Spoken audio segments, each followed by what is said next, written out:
The pro-Russian mass media often claim that the protests that took place in Ukraine in the late 2013 and early 2014 were orchestrated by the United States intelligence agencies.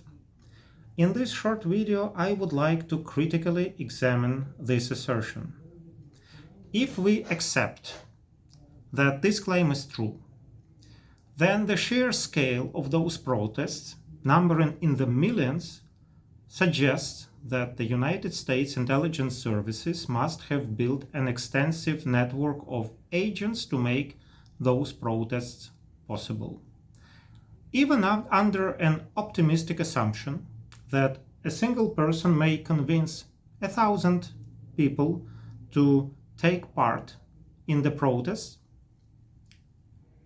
this would require thousands of agents operating in Ukraine.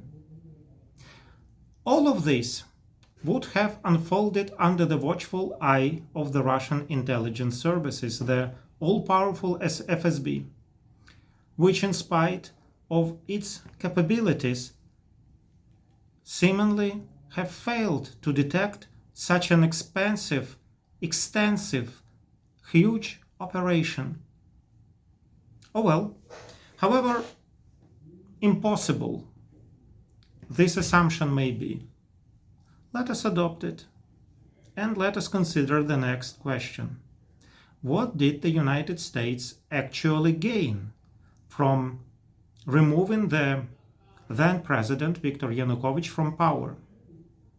The obvious answer may seem to be that Washington installed a pro-American, anti-Russian government in Ukraine. Simply labeling a government as pro-American is, however, insufficient. There must be some tangible manifestations of this pro-American character of the government. So this leads to a more precise question. What material benefit did the United States secure? Did the United States establish its military presence in Ukraine? No. Did Ukraine join NATO? No. Did Washington take control over Ukrainian natural resources? No. Did the United States capitalize on Ukraine's industry? Again, no. Meanwhile, Russia's gains are clear. Moscow has secured control over Crimea and half of the Donbas region. If we lived in ancient Rome, we would have asked a question: Qui bono? Who benefits? And the answer to that question points us in an unexpected direction regarding who might have had a vested interest in orchestrating the mass protests in Ukraine. To consider Russia's hypothetical role in these events, let us examine an alternative scenario in which Crimea remained part of Ukraine. Under what conditions would this have been possible? As long as Yanukovych remained in power, Russia lacked justification to claim that a coup d'etat had happened.